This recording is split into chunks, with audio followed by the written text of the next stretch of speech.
Have you ever wondered why so many couples that we love and adore and admire who are in the world of professional sports or entertainment often end their marriages in painful public divorces?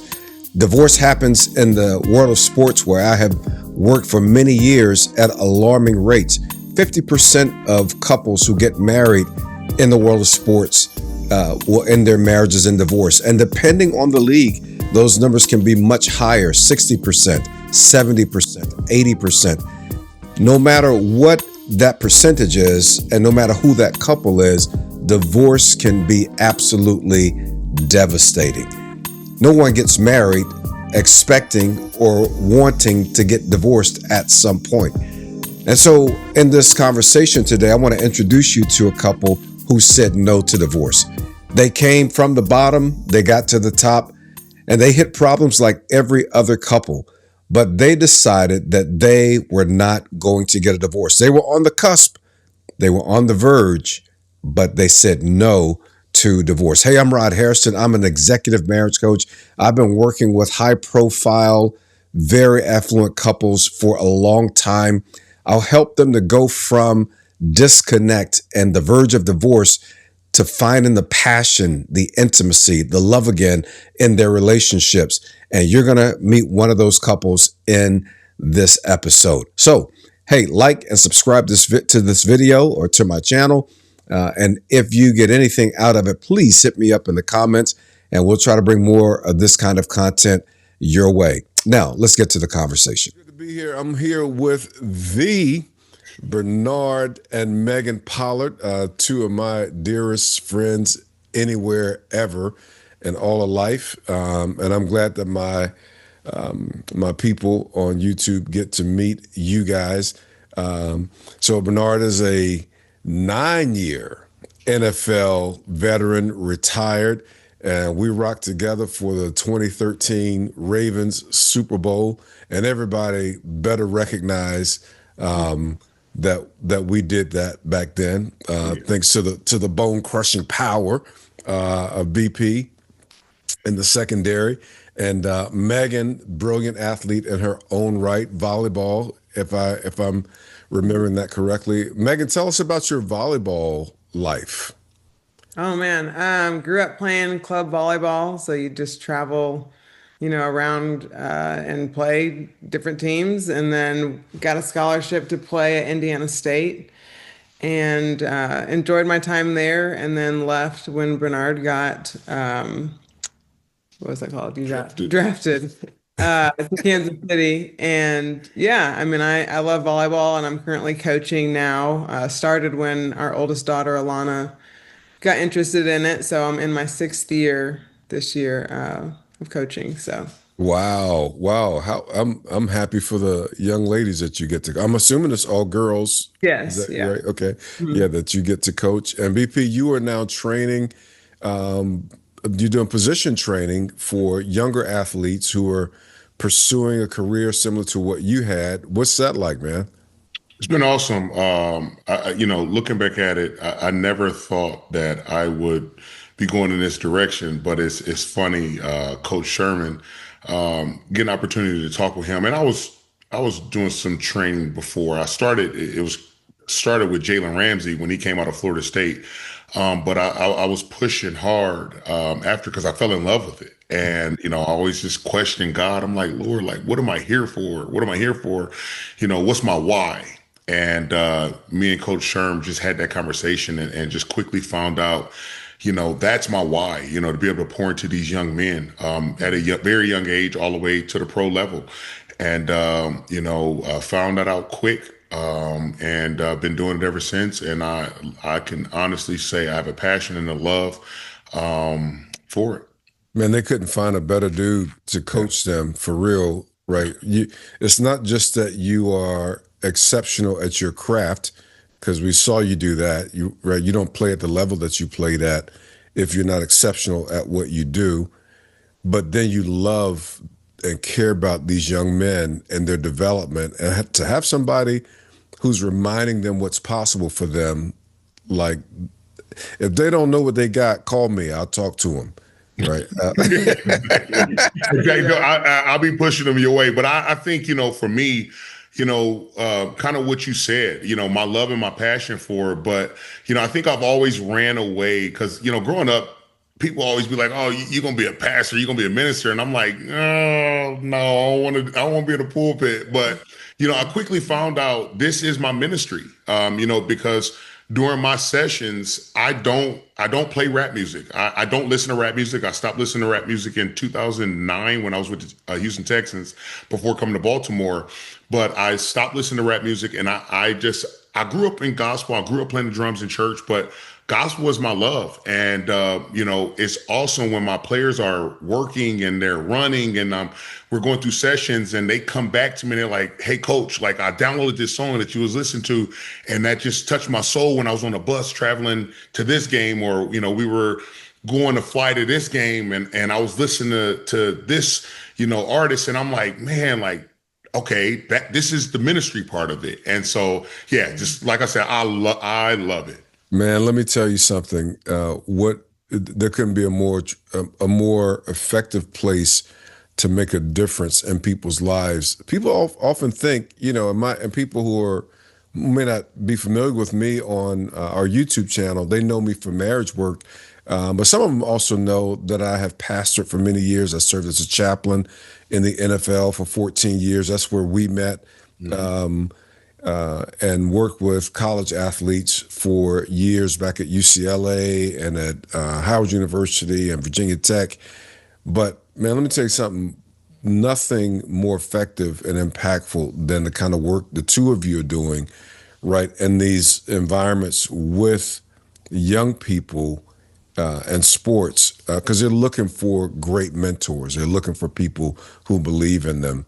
But your story is bigger than sports Yeah. because y'all fell in love. And I want you to tell a little bit of your love story here. Like, Megan, how did he sweep you off his feet? Oh man. No, how did he sweep you off your feet? Yeah, how did it go? Yeah. Well, we met in high school, our freshman year of high school. And I always say, he chased me in high school, and then I chased him when we first started college. And what did we start dating our sophomore year of college? And it's just been, all relationships have ups and downs, but I'm glad that we are where we are today. I So, love that. I love that. So you chased this guy in college. Do you know how big his head got when you started doing that? I mean, I know now.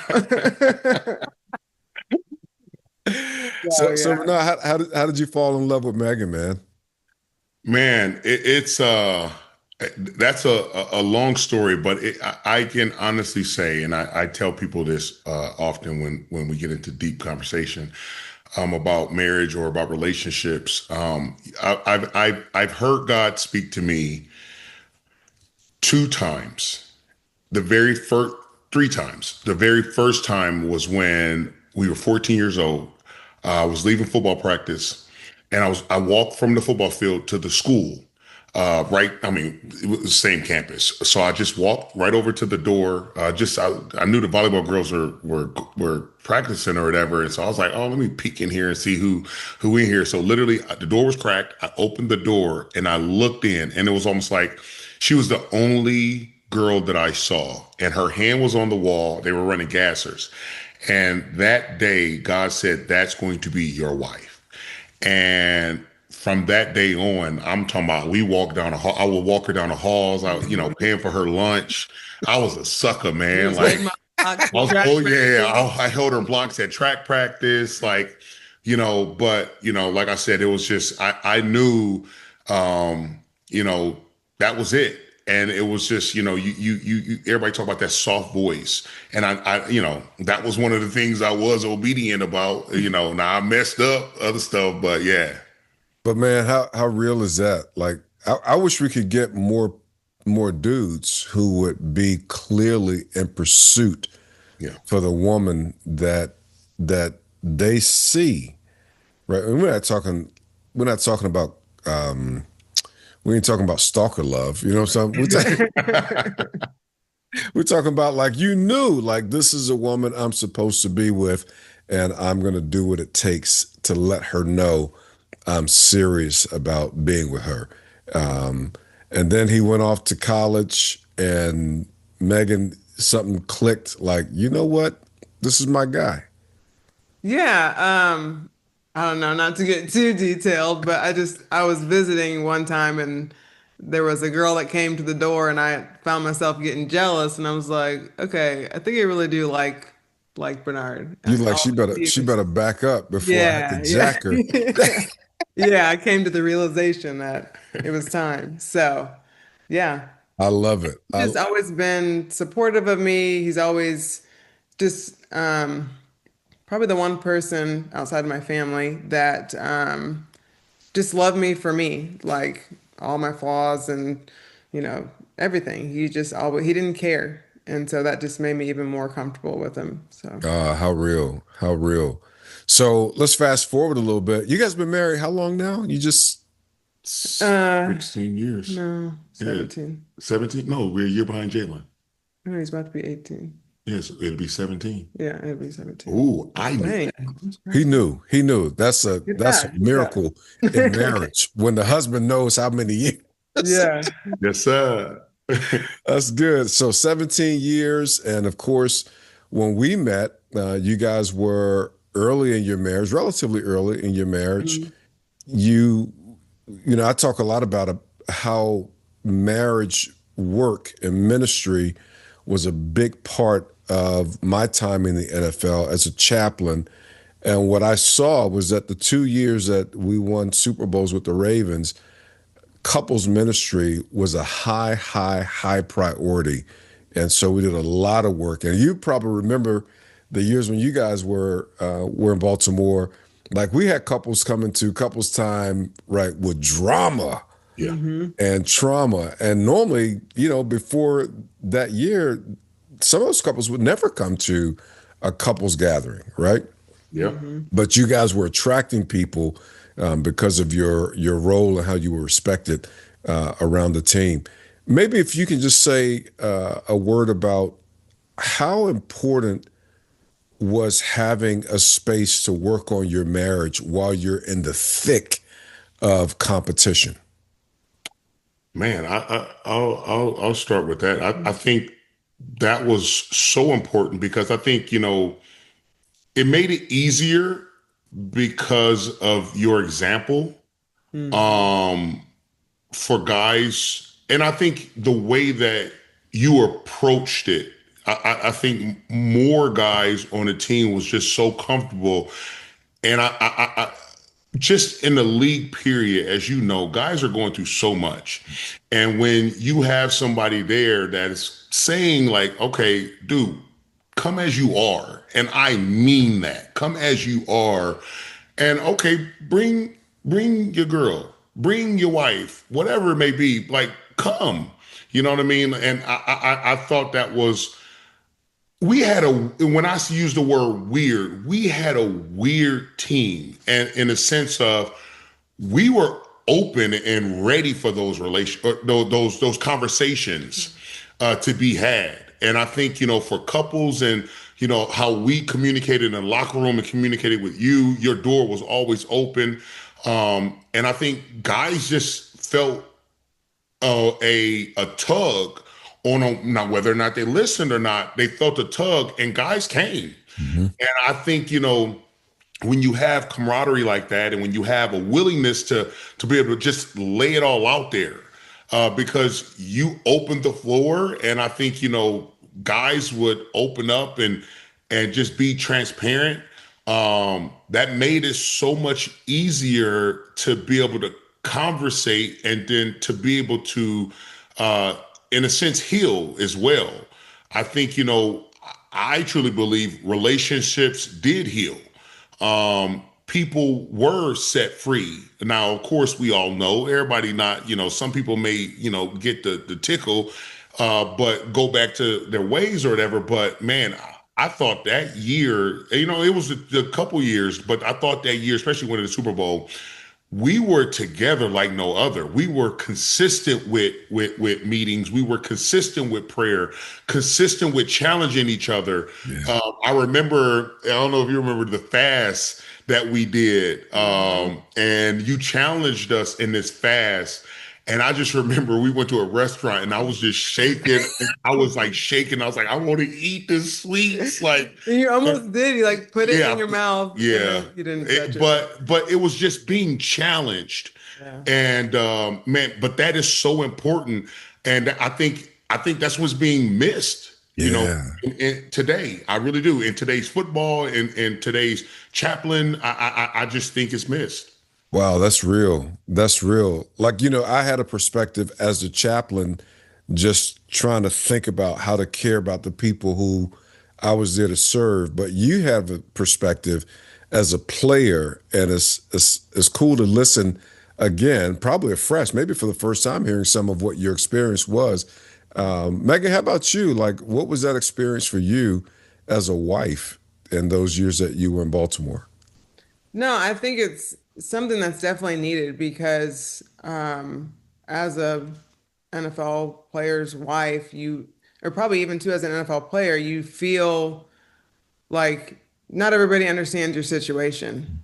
And so being with other people that are going through the same things, you may not necessarily have reached out to that person had you just met, outside of Bible study, but because you know that they're going through similar things, you can, connect with them, during that time. And Bernard says, you challenge them. I specifically remember a time, just being real. I don't remember what was going on. It might have been when you broke your ribs or something, but we had, I think it was a couples Bible study when we were at the center that you guys had, and he didn't come, but I came.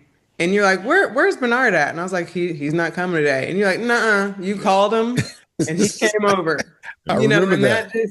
that just shows that, for you, that the respect that they have for you and just how that just, not only did you come, but you respect, Bernard, you respected Rod. And like, I think that goes a long way when it comes to the counseling side of it, because then he's going to listen to what you have to say and we're going to be able to apply those things. So I just think having that relationship and that respect for you is helpful in helping our marriage. Oh, that's good. That's good. I forgot about it. Thank you, Megan, for Yeah. reminding me. He tried to dip on couples time, Uh-huh. on couples Bible study. Bro, get over here. Get over here. Yeah, get on over here. What amazing times for me, like just being able to pour into you guys. And I considered you friends then, but we're friends now. But it was a real honor to be able to invest in your lives that way. And then you guys just started popping out babies. Like they just started rolling, right? Started rolling. So Alana was Alana first? Jalen. So Jalen. Jalen was first. Okay, Yeah. so Jalen, you guys he was what, like, what was he, like, two? We were there in He was three, 2012. So he would have been four. four. Yeah. Yeah. Okay, so he was four. Three, four, Right. yeah. Right, and then Alana came shortly thereafter. Was she at the Super Bowl, or was she after the They Super were Bowl? there. They just didn't Jalen came to the game, but Alana stayed back with some family. Okay, okay. Yeah, I was Yeah, pregnant. with yeah. And now y'all got 13, 14 kids. No, I'm just kidding. Hey, the devil is alive. Yeah, no more. But your family has grown and they are beautiful. And it's amazing when I see pictures, to just see what God has done in your lives. Yeah. Let's jump forward and talk a little bit about marriage, because recently we reconnected around some challenging times that you guys have been having and are working through. And I'm curious, what made you say, because you went to counseling, and you got sounds like it was helpful in some ways, but you reached out and we started talking. I'm curious what brought me to mind for you. I don't know if that's too personal or whatever, but like, why y'all call me? I mean, I think kind of like what I was just saying, we knew that wasn't working. Like, I don't know how long we had been doing it, 5 months or something, and we were just like, we need something different. And you came to mind because I know that Bernard respects you, that he listens to you, and I knew that we needed, you know, a godly centered, godly minded counseling path. You mentioned that in the DreamWorks of like, if you're not a Christian, that's you can still do this process and still go through that. But if you are, that's also even helpful because, we're looking at the word and what does the word say that we are to do. So, Real cool. But now, how'd you feel about that, man? Like I think Megan may have reached out first, and then the three of us got together because in my process, right, in my coaching practice, oftentimes it's wives who reach out first, and I say, well, it sounds like my coaching could be useful to you, but let's make sure that your husband is on board. So, like, how did you feel?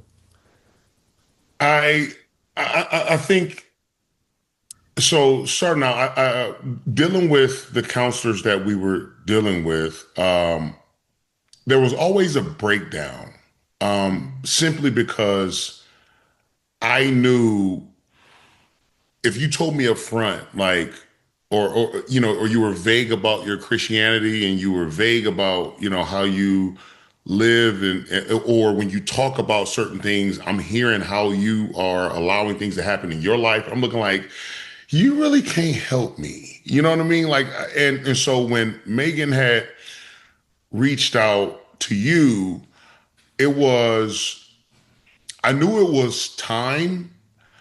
I don't want to say I do got to say I was running. I have to be honest. I ran, and the reason I say I ran because God deals with me. I'm not ashamed of my faith. I'm not. I told God I will never sit down ever again on anything that He's doing or how He's dealt with me. So God deals with me through dream, and so I had a dream that literally what I was out in mess, and you met me in the streets of Nashville. I don't think I've ever told you this. Wow. You met me in the streets of Nashville, and you looked at me and you said, and this is written down, so people can't say I'm lying. I write my dreams down. And you said, I said, I messed up, and you said, I know you did. And it was just like you looked at me and looked to embrace me for a hug. You gave me a white towel to wipe my tears away. Wow. And so when Megan came to me about it, I was like, okay. And I think we ended up talking and cried like a baby on the phone with you. But it was needed because I knew I would be challenged. Now, I didn't necessarily know when I say the curriculum of everything, but I knew I would be challenged, and I knew I had to either answer. I had to be accountable for some things that I've said or done. Yeah. And so I was ready because I told the Lord, I was like, Lord, I'm all in. So See, yeah. that's what champions are made of. Yeah. Right. You meet one of your most difficult moments and you make up your mind. Yeah, I need to be challenged because I want to change. I want to grow. I want to get to the next place in my life and my relationship. It's amazing, man, what God built into you, a a fighter's pedigree. And that's how we learn. That's how we transform, right? When we decide, okay, I'm not running. Let me run to it and not run from it. Yeah. Yeah. Shout out to you guys. So you guys jumped into my dream marriage program. I said, I think you should enroll in this. And y'all were like, what is that? And so I shared the Dream Marriage Program with you. You enrolled, you began. What have been some of the highlights for you? Like what have you learned that's been new? What can you share with people that you can say, this is where the bells begin to ring? Yeah, I mean, I think from the first session, like it just gets to the root of the problem, and you just start to realize, like, I don't know, you start to realize what's important. You start to realize your spouse's, I don't know, their feelings, like how they really feel. And, sometimes it may come out in a different way, but how it's coming out, there's a root to that. And so I just appreciated getting to the root of the issue, or of our own personal issues and what our expectations are, and just, talking through that. Yeah, was that new, Bernard? Yeah. I love how you said yeah, because when we talked, you were like, they call me Rev, y'all. Some of y'all don't know this, but for years they called me Rev. He was like, Rev, man, I don't know about this stuff. Yeah.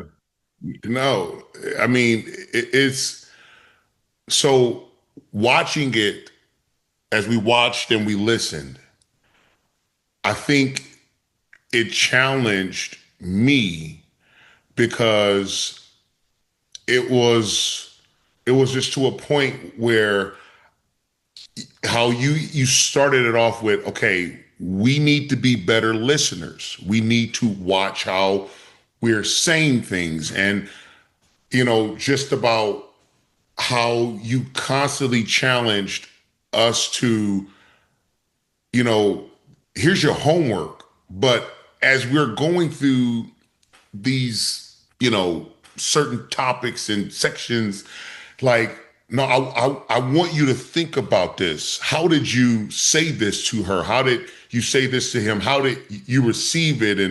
And did you listen to it? And if you listened to it, what were you hearing? And I mean, it was, for me, I was like, oh snaps. Like and I was taking notes, and she know, like, I don't do that. Like, I mean, I'm just being honest, right? Like, but like, not one time in our counseling sessions did I ever take notes. Like, not one time did I mean, I had literally had my phone and I'm just writing down. I remember she looked at me one time. She was like, "What you doing?" I'm like, "I'm writing down my notes." Like, and so, I just I enjoyed it because from the get-go, it's like it punched you in the face, a good punch. Mm-hmm. It punched you in the face to challenge you, to let you know, yo, like, this is what you need. I'm going to walk you through this, and I'm going to articulate it in a way that you are going to understand. And we going to get through this thing together. What a powerful conversation with Bernard and Megan Pollard, and how amazing to see that it is absolutely possible to say no to divorce and yes to your marriage, even after there's been pain, there's been disappointment, there's been drifting apart, there has been a loss of passion and connection and intimacy. It can happen to any of us. In fact, it happens to all of us who are in these cherished and important, powerful relationships.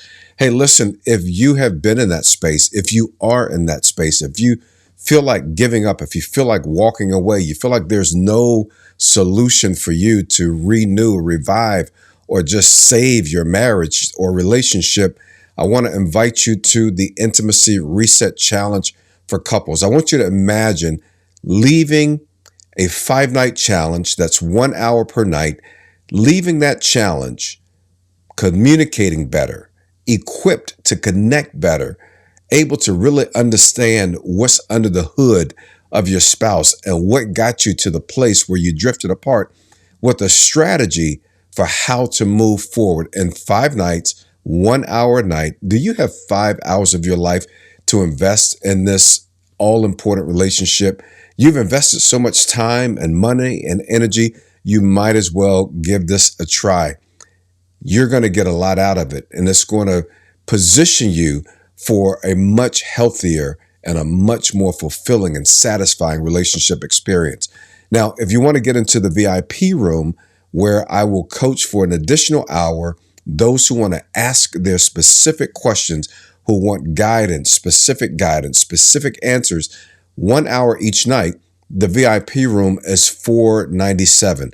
General admission is $297. And let me tell you something, divorce costs easily $20,000 up front, and then about half of all the assets, the home, the cars, everything, splitting time with the kids.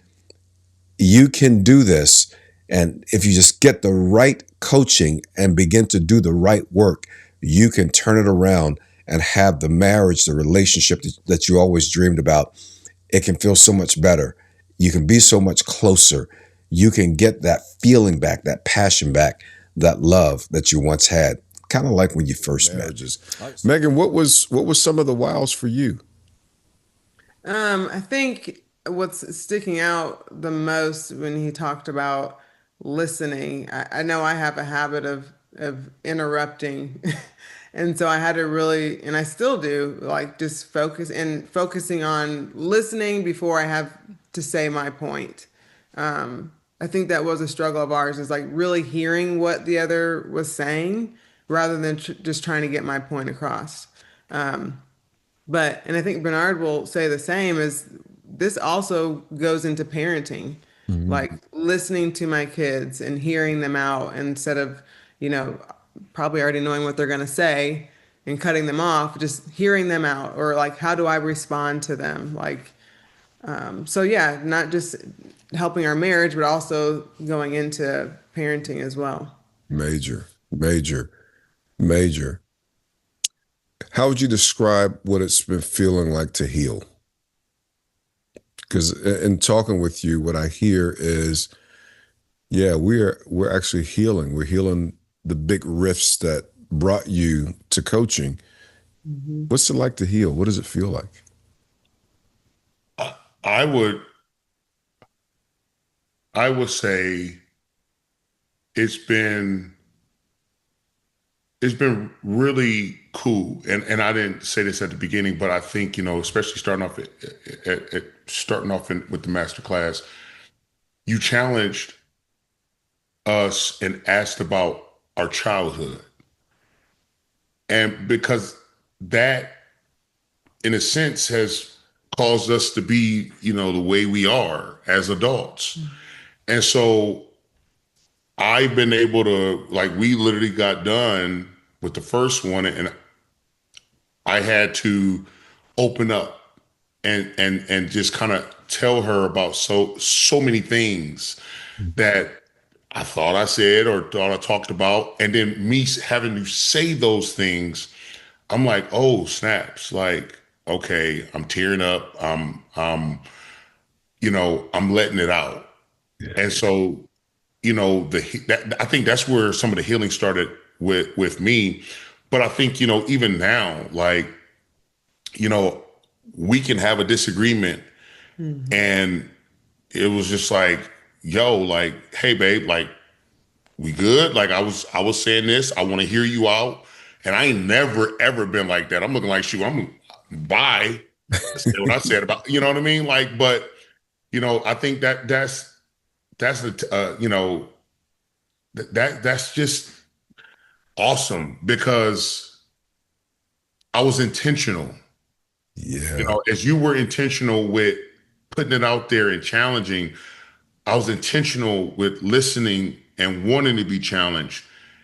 And that helped us. And we talk better, we walk better, we listen together, we do things. I'm intentional about making sure I check on her, right? Like, so yeah, the healing has been, I think, has been off the charts. Oh, that's good. That's good. How about for you, Megan? What's healing been like for you?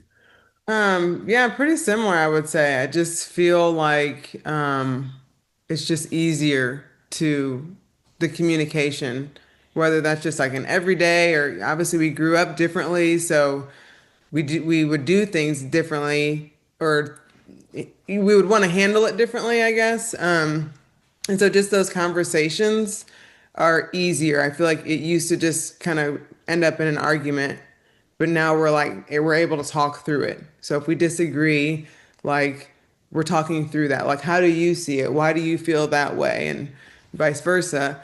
But I just think it's just made, I don't know, life easier in a sense. Just the day to day to be able to feel comfortable saying something and not holding back in fear of it causing an argument. I think that was a lot of it. Like, I know that I would do that. Like, I don't want to cause an argument, but this is really bothering me. So then I probably would hold on to that bitterness. And then he'd be like, what's wrong? And I wouldn't want to say. And now it's just like, he's like, no, tell me. Like, tell me what you're feeling. Like, I want to know. Like, let's work through this together. And so sometimes it may be hard, but we at least know where each other stand in that. So Wow, wow, that's a new level of togetherness. Right? Sounds like it's safer now to yeah. have hard conversations. Mhm. I just released a video, or will be releasing a video this week about how healthy couples must have conflict. Mhm.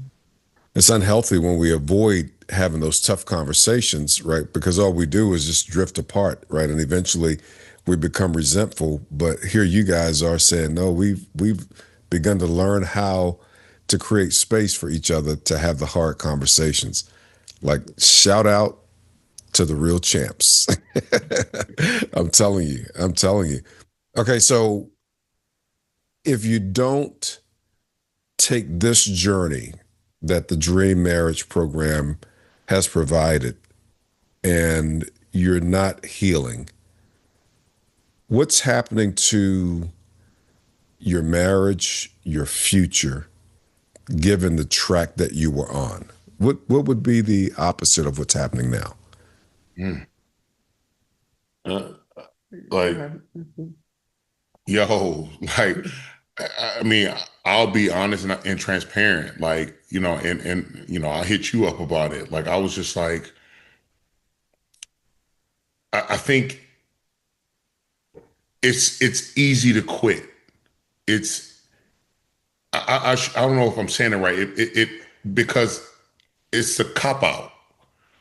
And when I remember contacting you before we started everything, and you just challenged me like, Bernard, is that what you really want to do?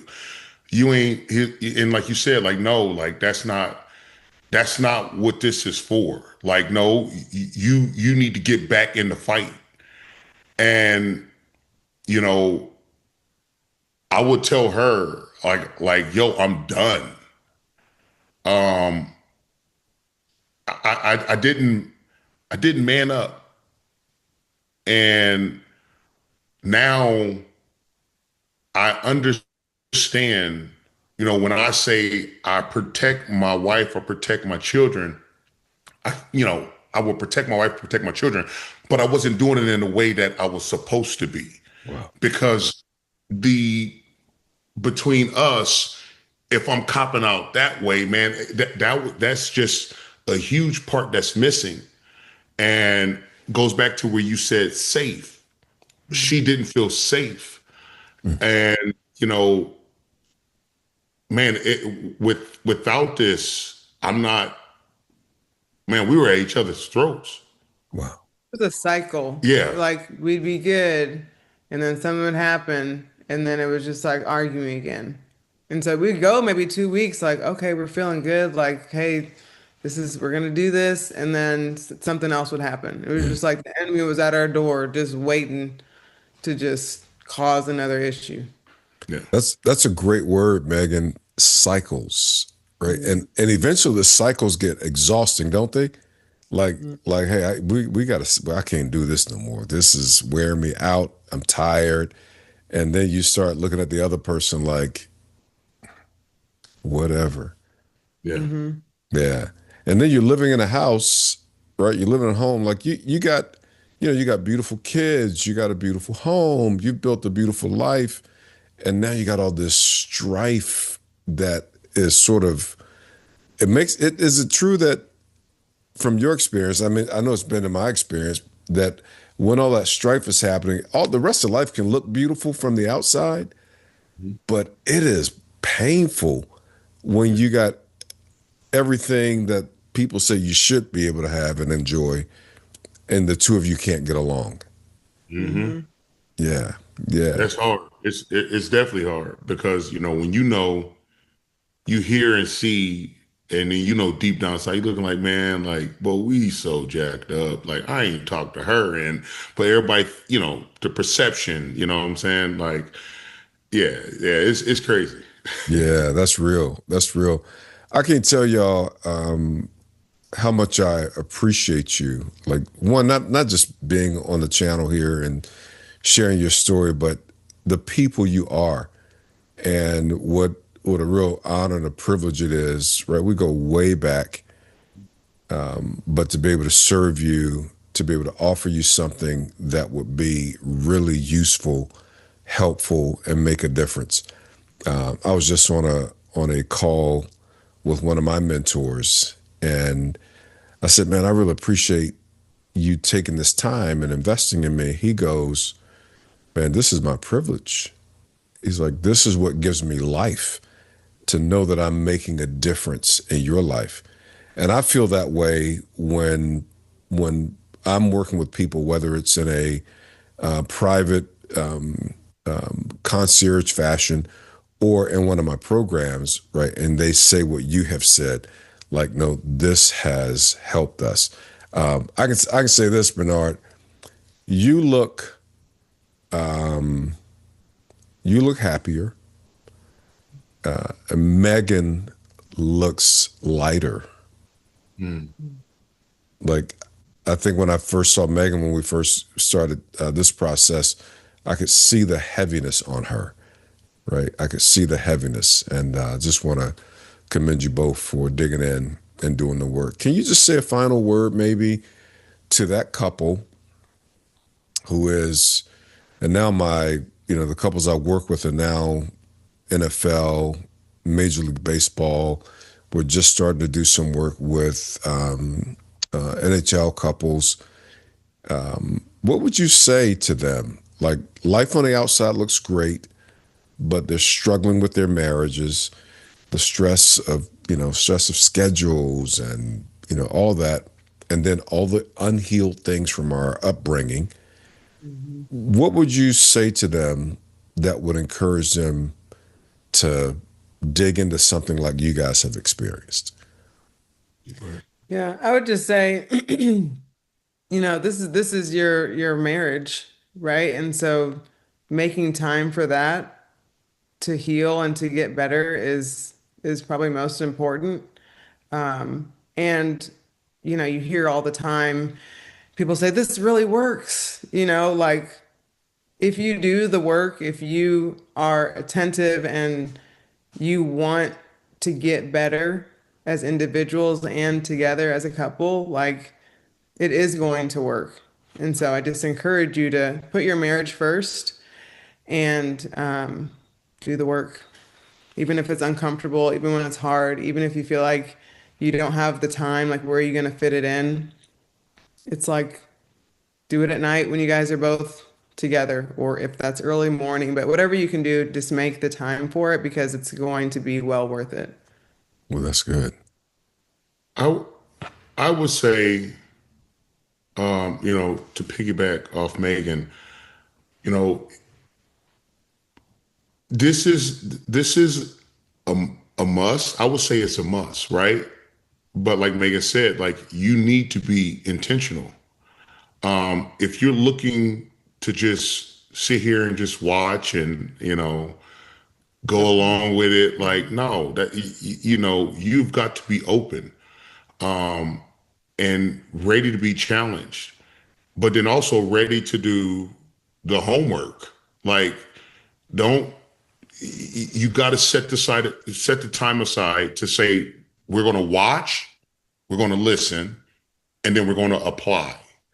Um, if that's happening and being completely transparent with each other, I think I shouldn't say I don't think I know because here we are, and this is the honest to God's truth. And we're not lying. I was ready. I'm like, yo, I'm done.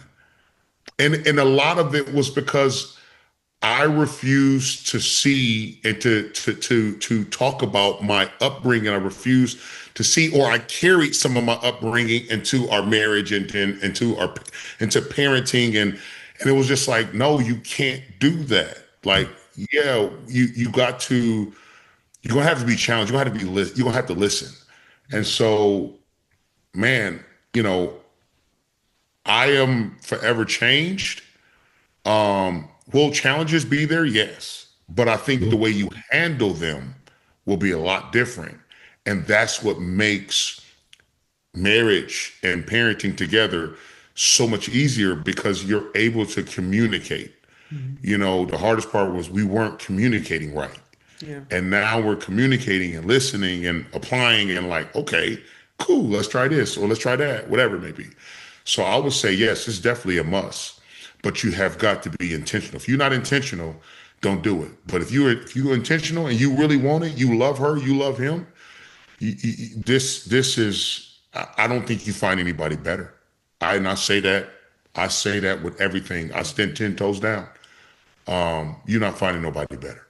Wow, wow, wow, man! You just dropped both of y'all just dropped bars up in here. That be intentional. That you're going to still have challenges, but how you handle the challenges will be so much different.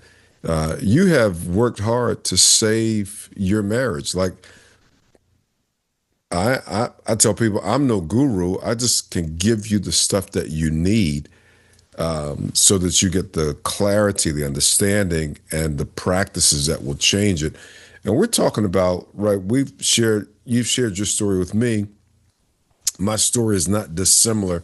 We're talking about childhood traumas. We're talking about neglect. We're talking about dysfunctions in our families and all that, how that shapes us. And here you are saying, yeah, we were at our worst, but now we're at our best and we see the future as really, really bright.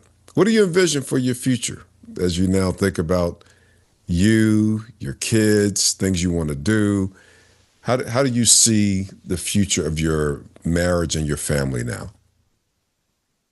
I mean, I just think continuing to grow together, enjoying each other. I mean, we've always enjoyed being around each other. I never understood when married couples didn't like being around each other, but we've always enjoyed that. I just see just good relationships, just being able to communicate with our kids and their kids, and like Bernard said earlier, like your family is a great example. I mean, just seeing you and Sherry and how you guys support each other and love each other. Like we want to continue to do that as we get older and just be an example for our kids for when they get married and their grandkids. So, yeah.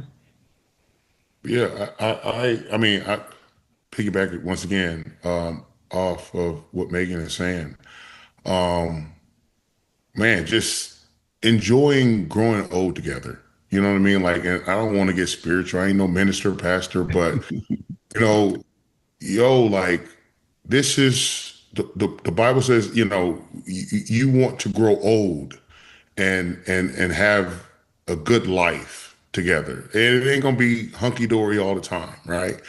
But I want for my sons, my two boys, to know and understand that I saw my dad. I'm trying not to cry. Sorry, bro. Sorry. I saw my dad love my mom. Mm. Mom loved my mom. I saw him, because I always came up. Wasn't supposed to cry, wasn't supposed to do all these things, but it's just like one of those things where it's just like I want them to know it's okay. You love on your wife. You love her, you treat her right, and you treat your kids right. Yes. I want my daughters to want a man that's just like their daddy, Mm. that's going to protect them, Mm. that's going to watch out for them and lead them to Christ and lead them to different things. You ain't going to have a perfect husband. You know, you don't got a perfect daddy, but you got somebody that's willing to learn, willing to listen, willing to change. And I think that's one of the biggest things for me. It's just understanding how I came up and understanding the examples that were in front of me. I want to be a better example. And so that's why this thing has been so powerful for me, because I'm seeing the change. I'm seeing it, and I'm like, man, Lord, like, this is what I want. This is what I've wanted. I didn't know how to get there, right? I didn't know, you know, but I'm just so grateful for it, because we're better off because of it. Wow. Wow. Wow. That's all I can say. I'm proud of you guys. I'm honored to be in relationship with you. So grateful that it was strongly impressed on me to build this resource that we call the Dream Marriage Masterclass. And I'm glad that the Pollard household has a bright future. You deserve it. Those amazing kids deserve it. And the world needs you. Yeah.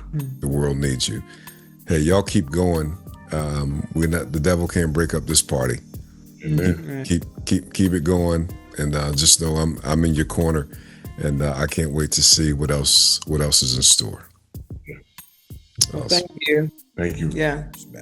All right, so make sure that you like and subscribe to our channel. But if you want to be a part of the Intimacy Reset Challenge, just click on the link. I'm going way too fast. Click on the link in the description, and I'll look forward to seeing you not only in another video, but also in the Intimacy Reset Challenge for couples.